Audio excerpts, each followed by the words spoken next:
समाज के लोगों आज बड़े दुख के साथ जिस घटना में हम लोग यहाँ आज पीड़ित परिवार से मिलने के लिए आए हैं और ये इतना बड़ा जघन्य अपराध हुआ है,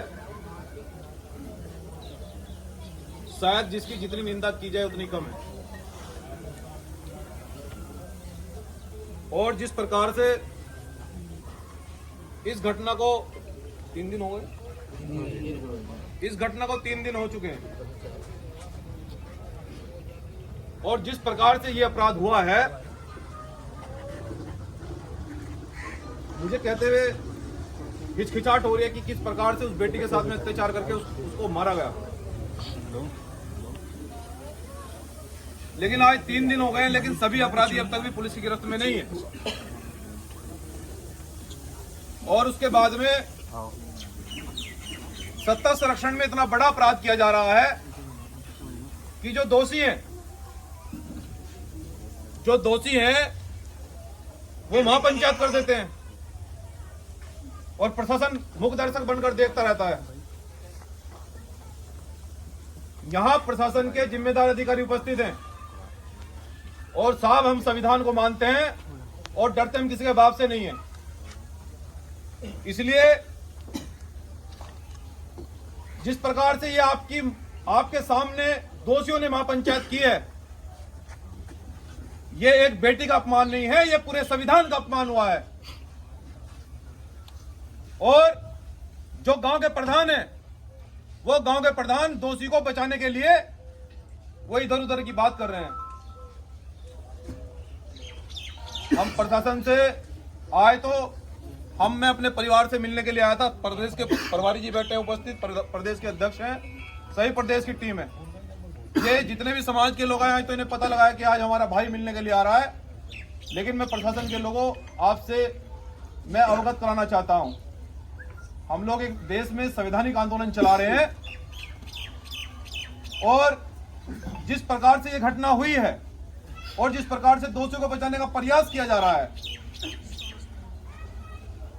प्रशासन के लोगों को यह पता रहना चाहिए कि सरकार बदलती रहती है। क्या सरकार में हम लोग नहीं आएंगे? क्या ये लोग हमारे जो नेता हैं ये सरकार में नहीं आएंगे? तो जिसकी सरकार बनेगी उसकी लाठी हो जाएगी, तो फिर न्याय कैसे होगा? प्रशासन के लोगों, आपको अब तक अपराधियों को गिरफ्तार कर लेना चाहिए था।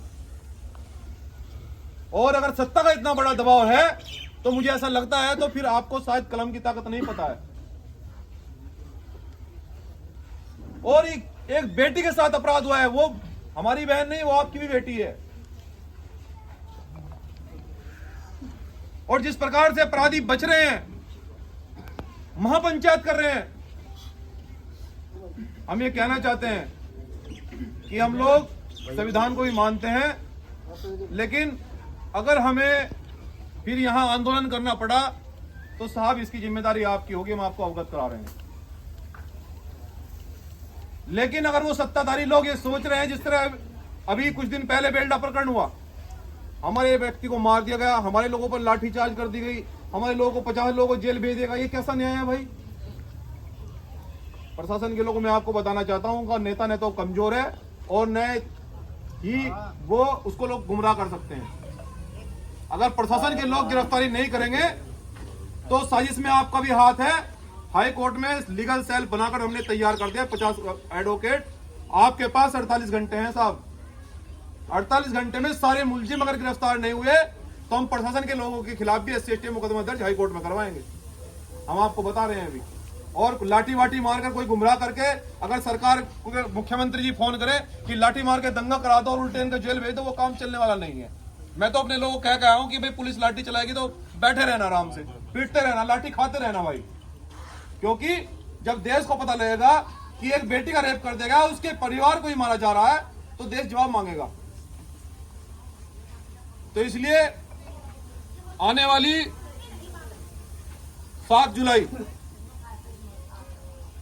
7 जुलाई को अगर 48 घंटे में अगर सभी दोषियों की गिरफ्तारी नहीं होती है तो साहब 7 जुलाई को महापंचायत किसी गांव में होगी वो पूरी तैयारी के साथ में उत्तराखंड और यूपी के लोग पहुंचेंगे।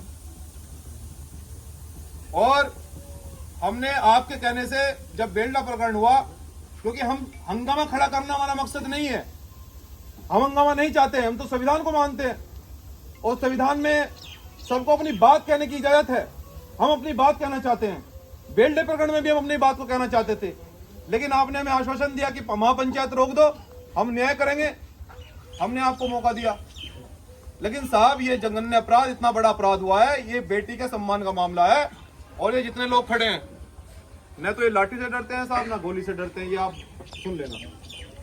अगर हमें न्याय नहीं मिलेगा, फिर महापंचायत होगी, आप हमें जेल भेज दीजिए, हमें भी आप पीड़ित परिवार के एक सदस्य को जेल भेज दीजिए, हमें कोई फर्क नहीं पड़ता। लेकिन जब तक न्याय नहीं होगा, जब तक हम लोग आराम से नहीं बैठेंगे। आप कप्तान साहब से अवगत कराओ कि साहब बिना दोषियों को जेल भेजे मामला शांत होने वाला नहीं है। जब तक दोषी जेल नहीं जाएंगे, जब तक इस प्रकरण को शांत होने का कोई मतलब नहीं है। और ये मामला फास्ट ट्रैक में चलना चाहिए। इसका डिसीजन 1 महीने के अंदर आना चाहिए, एक महीने नहीं 2 महीने में आना चाहिए, ज्यादा से ज्यादा 2 महीने में, जिससे कि पता लगे कि न्यायपालिका मजबूत है। आज भी न्यायपालिका, आज भी कानून है। मैं प्रशासनिक अधिकारियों से कहना चाहता हूं कि हम संविधान को मानने वाले लोग हैं कि ये जो हमारी बहनें बैठी थी, हमारी बहन बैठी है इंस्पेक्टर, जब आप अपने परिवार में जाओगे तो अगर दोषियों को सजा दिलवा पाओगे या एक निर्दोष को न्याय दिलवा पाओगे, तो आप शायद अपने परिवार में भी कहोगे कि आज एक बेटी का बलात्कार हुआ था, हमने ऐसा उसका इलाज किया, तो शायद परिवार आप पर गर्व करेगा। लेकिन अगर आप दोषियों को बचाओगे तो कल, आज नहीं तो कल परिवार को पता लगेगा कि आप तो यहाँ अधिकारी थे, आगे एक बेटी को न्याय नहीं दिलवा पाए। क्योंकि मैं इस बात को आपको इसलिए बता रहा हूँ, बहुत स्वाभिमानी लोग हैं हम, और ऐसा नहीं है सब एडवोकेट वकील पढ़े लिखे लोग बैठे हैं। मैं तो आपको कहना चाहता हूं कि आप अपनी कलीम का ताकत का उपयोग कीजिए, हम साथ हैं आपके। कौन आपको अधिकारी, कौन नेता आपको सस्पेंड कर देगा? क्या करेगा? आपका ट्रांसफर करेगा ना। हम साथ खड़े हैं आपके, पुलिस के साथ खड़े हैं हम। आप न्याय कीजिए, उनको घर से निकालिए, और अगर आपसे नहीं निकल रहे आप हमें मोहलत दीजिए, हम निकालेंगे फिर। तो प्रशासन के लोगों, ये अपराध इतना बड़ा अपराध हुआ है, इसमें कोई गुंजाइश नहीं है। और जो लोग दलित पिछड़ों का दम भरकर जिन्होंने सरकार बनाई है, मैं आप समाज के लोगों से भी कहना चाहता हूं कि जो यहां अभी 2 महीने पहले लोकसभा में चिल्ला रहे थे कि ये तो दलित हमारे लोग हैं, ये तो पिछड़े हमारे लोग हैं, अल्पसंख्यक समाज के लोग हमारे हैं, अब भी किसी नेता का, किसी मुख्यमंत्री का, किसी सरकार के नेता का कोई स्टेटमेंट नहीं आया, जबकि ये उत्तराखंड के प्रदेश के अंदर वर्तमान में सबसे बड़ी घटना है। किसी भाजपा के नेता का कोई बयान अब तक नहीं आया। अब आप ये जान लो कि वो हमें किस हाल में, वो हमारी कितनी कीमत समझते हैं, वो हमें किस लायक समझते हैं, ये आप जान सकते हैं। इसलिए सम्मानित प्रशासन के लोगों, आप दोषियों को बचाने का प्रयास न करें। हम बिल्कुल भी चुप रहने वाले नहीं हैं। हमारे हाई कोर्ट में 50 हमने लीगल सेल बना दिया है। आपके पास 48 घंटे का, 48 घंटे में वो गिरफ्तार हो जाते हैं तो ठीक है, वरना फिर हम परसों रिट दायर करेंगे और सबके खिलाफ मुकदमा दर्ज हम कराएंगे। ऐसा नहीं चलेगा बिल्कुल भी। एक बेटी का बलात्कार हो गया, उसको मार दिया गया, और आप लोग हाथ पे हाथ धर के बैठे, भाई कैसे चलेगा? और अगर आपके बस की बात नहीं है, अगर आपको कोई लग रहा है कि वो अपराधी किस्म के लोग हैं, आपको नुकसान पहुंचा सकते हैं, आप हमें बताइए, हम देखते हैं कौन गुंडा मवाली है। क्योंकि हम लोग संविधान को भी मानते हैं, लेकिन क्रांति से पीछे नहीं हटते हम। तो मैं उम्मीद करता हूं आपसे, प्रशासन के लोगों से, कि 48 घंटे में शायद हमें कुछ न्याय मिलेगा, कुछ आज जगेगी। ये जो लोग खड़े हैं, ये परिवार के लोग खड़े हैं मेरे, इन्हें लगेगा कि हाँ हमारा नेता आया था और वो कुछ बात कह गया और न्याय हुआ है। लेकिन अगर मैं आऊंगा प्रशासन के लोगों, अब की बार मैं अकेला नहीं आऊंगा, अब की बार तो मैं अकेला आऊँ। ये सब लोग परिवार के लोग, यहाँ बाहर का कोई नहीं, ये सब गाँव के लोग हैं। अब की बार अकेले नहीं आएंगे, अब की बार कम से कम 1 लाख लोग साथ लेके आऊंगा। तो आपको ये तय करना है कि यहाँ व्यवस्था को चलाना है या बंद करना है। तो 7 जुलाई को अगर 48 घंटे में न्याय नहीं होता है बहुजन समाज के लोगों, फिर 7 जुलाई की तैयारी करो महापंचायत। सब लोग तैयार हैं? देखो, बेलडा प्रकरण में तो हमें गुमराह कर दिया था, लेकिन इस बार गुमराह नहीं होने वाले हम लोग। अब की बार गुमराह नहीं होने वाले। प्रशासन, हम तो कह रहे हैं, प्रशासन के लोग बैठे हैं, हमारे जिम्मेदार अधिकारी बैठे हैं। अगर आप जेल भेजना चाहते हैं तो मैं सबसे पहले मेरा हाथ पकड़िए, हथकड़ी पहनाइए, स्वागत है आपका। नहीं, सभी तैयार है भाई, सब लोग तैयार हैं। में गुमराह किया गया हमको। आप लोग जेल भेजना चाहते हैं पीड़ित परिवार के नेता को या उनके परिवार के लोगों को? मैं परिवार का सदस्य हूं, आप जेल भेज दिया, मैं कोई समस्या नहीं है, लेकिन साहब न्याय चाहिए। मैं हमारी उम्मीद, हमारी मांग, हमारी डिमांड, हमारी आवाज केवल एक ही है कि न्याय हो। न्याय नहीं होगा तो फिर हम रोड पर निकलेंगे, फिर व्यवस्था आप संभाल लो। अब मैं पूछना चाहता हूं, अब हमारे जो कोतवाल महोदय हैं वो भी इस घटना में स्पष्टीकरण देंगे कि आखिर अब तक कार्रवाई कहां तक पहुंची है, जिससे कि हमारे परिवार के लोगों को लगे कि भाई आश्वासन मिले कि भाई कहां तक कार्रवाई पहुंची है, कुछ पकड़ा गया, दगड़ा हुई है या किसी को गिरफ्तार किया है या नहीं किया है। तो मैं चाहता हूं कि कोतवाल महोदय भी अपनी बात को रखें।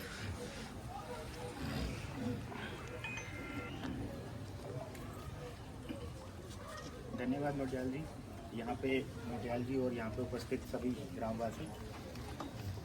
ये जो घटना हुई है, ये घटना के जिस दिन से ये घटना हुई 24 तारीख की सुबह 5 बजे हम लोगों को सूचना मिली और उसी समय से पुलिस ने अपना जो कार्रवाई की उसको स्टार्ट किया।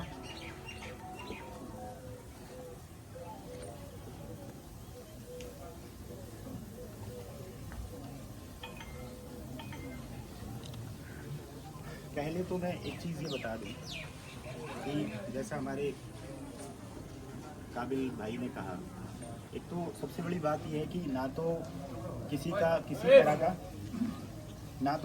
का किसी का कोई दबाव है और ना ही हम यहाँ पे जो भी एडमिनिस्ट्रेटिव अभी इस समय है, ना ही किसी के दबाव में आके काम करने वाले हैं। ये यहाँ पे लगभग जो जितने भी लोग हैं इस बात को अच्छे से भली बात ही जानते होंगे। मैं भी एक ही बात में विश्वास रखता हूँ कि अगर हम जिस सीट पे बैठे हैं और वहाँ पे अगर पीड़ित को न्याय नहीं दिला पाए तो हमारा बैठना बेकार है।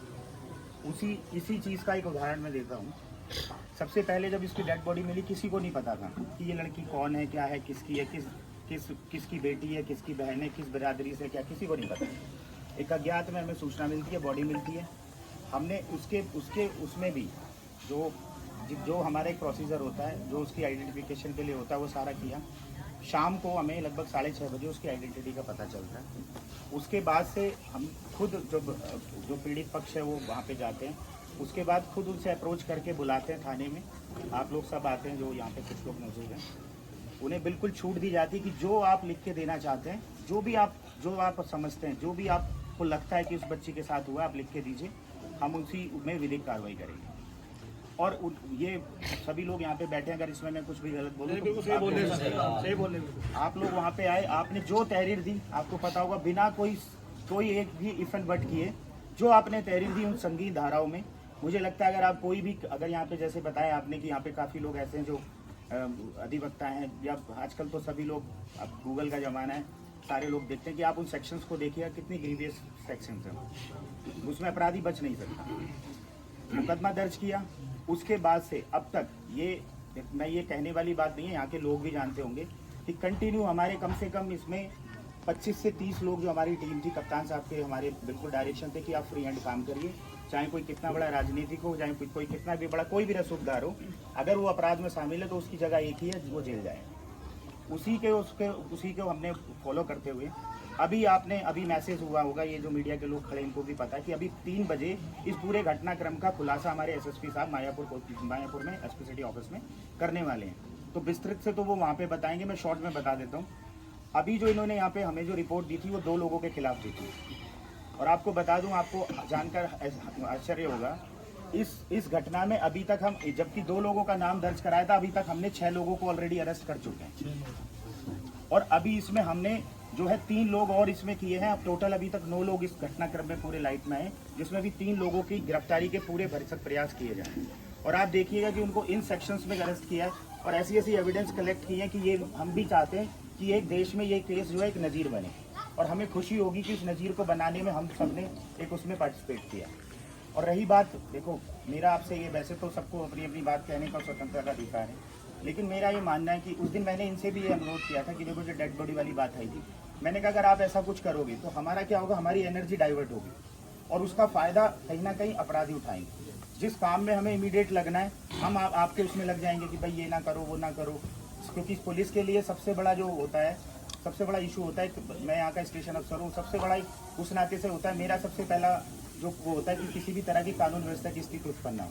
क्योंकि आप देख चुके, जैसा आपने बोला अभी कुछ समय पहले यहाँ रुड़की में हुआ था, तो उसमें केवल पुलिस सफर नहीं करती, उसमें पुलिस तो देखो हमारी ड्यूटी है 24 घंटे 48 घंटे खड़े होंगे सब चीज़ें, पर उसमें ठीक है आप लोग भी जनप्रतिनिधि आप भी होंगे, कुछ लोग यहाँ पे ऐसे होंगे जो हैंड टू माउथ हैं, जो डेली कमाते हैं, डेली अपने परिवार को खाना खिलाते हैं। तो मैं उस रूट लेवल तक सोचता हूँ कि अगर हमारे यहाँ ऐसा कुछ होता है 4-6 दिन, माना कोई ऐसी स्थिति आती है, तो उस गरीब आदमी का क्या होगा जो रोज कमाता है, रोज अपने बच्चों के लिए खाना लाता है। तो ऐसी स्थिति ना हो, उस चीज़ का जिम्मेदारी हमारी भी है, आप सबकी भी है। तो उस चीज़ों को ना हो, मैंने इनसे रिक्वेस्ट की और मुझे बड़ी खुशी है कि सभी लोगों ने मेरी इस बात का सम्मान किया, मुझ पर विश्वास दिखाया और हमने 48 से 72 घंटे का टाइम के लिए इनको बोला था और आज अभी 48 घंटे ही हैं और उससे पहले जो है मुख्य अपराधी से लेके सब सलाखों के पीछे। अभी जब आप उस पूरे घटनाक्रम को सुनेंगे तो आपको हमारी मेहनत का अंदाजा होगा कि हमने किस लेवल पे मेहनत की और किसी भी लेवल पे उसमें अगर आप उसको खुद भी उसको आप मॉनिटर करिएगा। जैसा बताया, मैं तो चाहता हूं कि आप कह रहे हैं कि आपने 50 लोग वहां पे इकट्ठा किए, मैं तो चाहता हूं कि आप उन 50 लोगों को, ठीक है अगर हम दोषी हैं वो करिए, जो भी प्रशासन का जिम्मेदार है, पर जो लोग इसमें कल्प्रिट्स हैं उनको भी सजा दिलाने में आप लोग खड़े होइए, आप लोग भी एक नज़ीर पेश करिए। तो हमें भी अच्छा लगेगा कि भाई आप जब इस तरह की चीज़ें करेंगे तो हमें ये हमारे देखो, पुलिस के लिए प्रोसिक्यूशन के लिए सबसे बड़ी ताकत होती है शिकायतकर्ता। अगर वो अपनी जगह स्टैंड कर रहा है तो हमारी वो पावर है। नहीं तो बड़ा केस है, आपने देखा होगा लोग हॉस्टाइल हो जाते हैं, इतनी मेहनत की होती है, सारा केस खत्म हो जाता है। ऐसे बहुत सारे केसेस हैं। तो मैं खुद चाहता हूँ कि इसमें ये ऐसी तरह का ये केस ना हो और उनको जो अपराधी हैं उनको बड़ी से बड़ी सजा मिले। और एक बात मैं बता दूँ, ना तो उत्तराखंड पुलिस होता है, बहुत सारे ऐसे उदाहरण होते हैं जहाँ अच्छा बुरा सबके साथ होता है। यहाँ पे सब लोग हैं, कभी ऐसा होता है, परिस्थितियाँ ऐसी होती है कि हम अच्छा करना चाहते बुरा हो जाता है, या हम कुछ ऐसे सर्कमस्टेंसेस होते हैं कि कुछ करने को चाहते हो कुछ जाता है, उस बातों को छोड़ दें, वो एक एक्सेप्शन है। पर यहाँ पे ऐसे बहुत सारे उदाहरण हैं जिसमें उत्तराखंड पुलिस ने पूरे देश में एक एग्जाम्पल सेट किया है और इस वाले केस में भी हम एक एग्जाम्पल सेट करेंगे जिसका हमारे सारे उच्चाधिकारी से बहुत ही मतलब बहुत उसको बिल्कुल रूट लेवल पे इसको मॉनिटर कर रहे हैं। अभी इसलिए मैं ज़्यादा चीज़ें ना बताते हो, अभी 3 बजे हमारे एसएसपी सर इसकी पूरी ब्रीफिंग करने वाले हैं, पूरा केस का खुलासा करने वाले हैं और जब उस खुलासे को आप भी सुनेंगे तो हमें खुद बड़ा दर्द होगा कि इस बच्ची ने कितना भुगता होगा। इसलिए उस दर्द को महसूस किया, क्योंकि आपने तो शायद, इसको बुरा मत मानिएगा, आपने तो शायद उसका चेहरा भी नहीं देखा होगा मरने के बाद। हमने तो उसको जब वो खून में लथपथ थी उस स्थिति से, उसके चीर फाड़ से लेके उसके अंतिम संस्कार तक के गवाह हम लोग, तो उसके उस दर्द को, उसके परिवार के दर्द को भली भांति हम समझते हैं। हम भी, हमारे भी माँ बाप भाई बहन सब हैं, हम भी एक परिवार से आए हुए हैं और एक परिवार का क्या दर्द होता है। जरूर एक यूनिफॉर्म पहनी है, अगर हम यूनिफॉर्म पहने नहीं होते उधर बैठे होते, आप में से जिसने यूनिफॉर्म पहनी होती आप इधर खड़े होते। फर्क सिर्फ इतना ही है, संवेदनाएं भावनाएं सब कुछ हमारी भी वही है, लेकिन हर आदमी कानून के दायरे में बंधा होता है। तो मेरा बस आप सबसे यही गुजारिश है कि जैसे अब तक विश्वास दिखाया, आगे विश्वास दिखाइए। इसमें जो और लोग हैं, और मैं ये कह रहा हूँ अभी तो 9 लोग हैं, अगर इसमें 900 लोग भी होंगे तो 900 लोग भी जेल जाएंगे, ये मेरा कमिटमेंट है। नहीं होंगे तो उसके लिए मैं रिस्पॉन्सिबल हूँ। आप सबसे पहले यहाँ का थाना प्रभारी होने के नाते उस सबकी जिम्मेदारी मैं लेता हूँ। अब शायद इससे बड़ा तो कुछ कहने की ज़रूरत है नहीं, और अभी सर हमारे खुलासा करेंगे तो आप सब उसको जरूर देखिएगा।